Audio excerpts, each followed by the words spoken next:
Қымбатты білім алушылар, менің каналыма қош келдіңіздер. Бүгін біз ондық бөлшектерді қосу және азайту тақырыбына есептер шығаруды үйренеміз. Тарихи мәліметтерге сүйенетін болсақ, ондық бөлшектер натурал сандарға ұқсас және есептеулер жүргізуге ыңғайлы болғандықтан, ғылымдағы, өндірістегі, күнделікті өмірдегі есептеулерде жиі пайдаланылады. Ондық бөлшектер және ондық бөлшектерге амалдар қолдану туралы Орта Азиялық ғалым Аль-Каши өзінің арифметика кілті атты кітабында жазды. Аль-Каши ондық бөлшектерді көбейту мен бөлу тәсілдерін де қалыптастырған болатын. Сондықтан ол есептеуде ондық бөлшекті ең алғаш пайдаланған ғалым ретінде тарихқа енген. Аль-Каши ондық бөлшектерді жазуда үтірді пайдаланбаған, бірақ ол үтірдің орнына тік сызық қойған. Одан кейін ондық бөлшектің бүтін бөлігін бөлшек бөлігінен үтірмен ажыратуды Шотландия математигі Непер және аспан әлемін зерттеушісі неміс ғалымы Кеплер енгізген болатын. Олай болса, осы ондық бөлшектерге қосу және азайту амалын бірінші мысалда қарастырайық. 3,146 қосылған 5,271. Бұны біз баған түрінде қосуды орындап көрейік.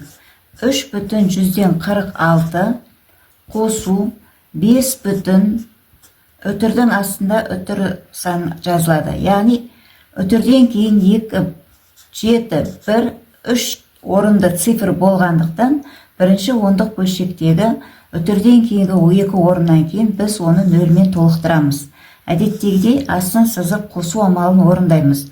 0-ге 1-ді қоссақ 1, 6-ға 7 қоссақ 13 бірі ойда, 4-ге 2-ні қоссақ 6 ойдағымен 7, үтірді қоямыз, 3-ге 5-ті қоссақ 8. Нәтижесінде 8,731 деген сан шықты.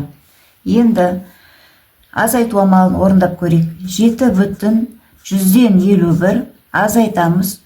4 бүтін санның астына бүтін санды жазамыз.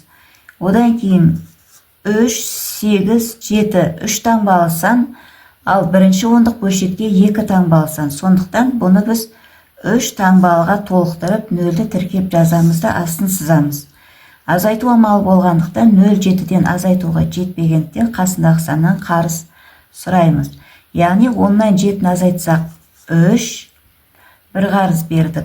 10-нан 8 азайтсақ 2, 5-тің орнында 4 қалды, 4-тен 3-ті азайтсақ 1, үтірді қоямыз, 7-ден 4-ті азайтсақ 3. Жауабы 3,123 деген сан шықты. Бірінші есеп 0,107 қосу 13,123. Баған түрінде орындайтын болсақ 13 бүтіннің астына бүтін санды жазамыз, 23. 7-ге 3-ті қоссақ 11 ойда, 2-ге ойдағы санды қоссақ 3. Үтірді қойып, 0-ге 3-ті қоссақ 3, 1-дің өзі жазылады. Жауабы 13,130.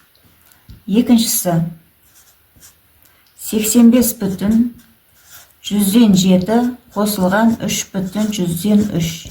Баған түрінде 85,107 қосамыз, 3,85 бүтіннің астына 3 бүтінді жазамыз. Яғни үтірі бар санды үтірі бар санның астына жазамыз. Дәл түбіне келтіріп, 7-ге 3-ті қоссақ 10, 0-ге 0 ойдағымен 1, үтірді қоямыз, 5-ге 3-ті қоссақ 8, 8 өзі түседі. Жауабы 88,110. Үшіншісі 6,3 қосылған 2,5 қосылған 0,7. 6,3-ге 2,5-ті қосып, 5-ге 3-ті қоссақ 8, үтірді жазамыз, 2-ге 6-ны қоссақ 8. Келесі 8,8-ге 0,7-ні қосайық. 8-ге 7-ні қоссақ 15 бір ойда, 8, 0 қоссақ 8, ойдағымен 9. Жауабы 9,5. Енді оқушылар 781 есептегі азайту амалын орындап көрейік. Қосудың қалған есептерін өзіміз шығарамыз. Бұл жерде 6,125 азайтылған 4,3. баған түрінде 6,25-ті жазып, 4,6-ның астына жазамыз да, 3-ті жазып, бірінші ондық бөлшекте үтірден кейін 2 орынды сан болғандықтан, екінші ондық бөлшекте біз үтірден кейін 2 орынды санға толықтырып, 0-ді тіркеп жазамыз өзіміз.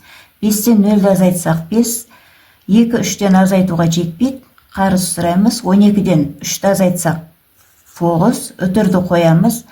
Бір қарыз берілгендіктен 5 қалды, 5-тен 4-ті азайтсақ 1. Жауабы 1,95.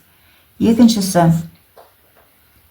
15,9 азайтылған 4,175. Жазайық. 15,9 азайтамыз.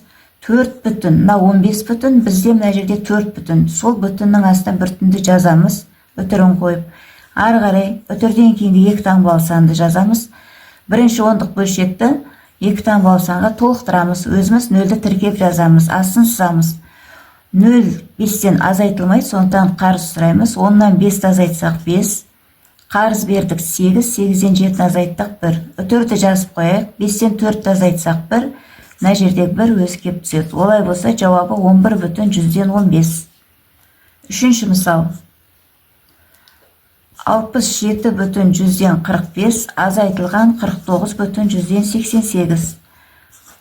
Баған түрінде орындап көрейік.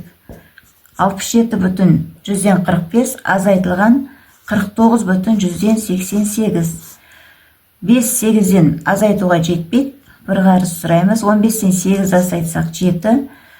4 бір қарыз бергендіктен 3 қалды. Қарыз сұраймыз. 13-тен 8-ді азайтсақ 5. Үтірді қоямыз. Қарыз бергендіктен 6 қалды. Тағы да бір қарыз сұраймыз. 16-дан 9 азайтсақ 7. Қарыз бердік. 5 қалды. 5-тен 4 азайтсақ 1 қалады. Жауабы 17,157. Қосудың терімділік қасиетін қолданамыз.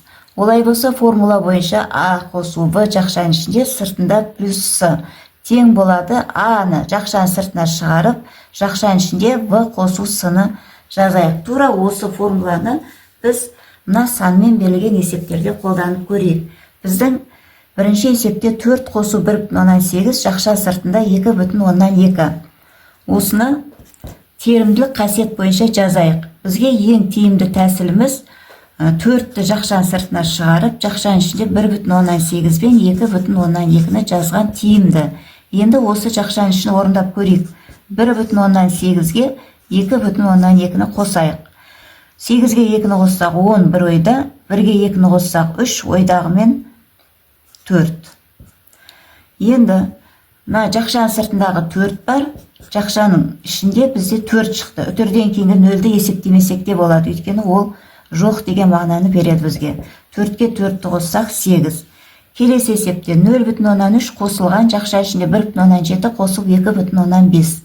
Тиімді тәсілді қолданатын болсақ, бұл жерде біз 0,3-ге 1,7-ні қосып жақшаға алып қойсақ болады. 2,5-ті жақша сыртында қалдырайық. Енді амалды орындап көрейік. 0,3-ге 1,7-ні қосатын болсақ, 3-ге 7-ні қоссақ 10, бір ойда, бір ойдағымен 1, 2 болады. Енді 2-ден кейінгі 0 жоқ болған, жоқ деген мағынаны білдіреді. Біз 2-нің өзін жазамыз. Мына жерге жақшаның сыртындағы 2,5-ді қоямыз. Енді осы 2,5-ға біз 2-ні қосатын болсақ, үтірді өзіміз қойып, 0-мен толықтырамыз. 5 болады, үтір болады 4.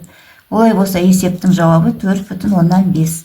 Келесі есепте тиімді тәсіл 8,3-ге 2,7-ні қосып жақшаға аламыз да, 8-ді жақшаның сыртында қалдырамыз. Енді орындап көрейік. Баған түрінде 8,3, 2,7. 3-ке 7-ні қоссақ 10 бір ойда, 8-ге 2-ні қоссақ 10, ойдағымен 11. Үтірін жазамыз. Жақшаның ішінде 11 шықты, жақшаның сыртында 8, 2-ін қоссақ 19. Оқушылар, егер де менің түсіндірген видео сабағым сіздерге ұнаған болса, менің каналыма тіркеліп, лайк басып, пікір жазып қоюларыңызға болады. Және де достарыңызбен бөлісуді ұмытпаңыздар. Сау болыңыздар.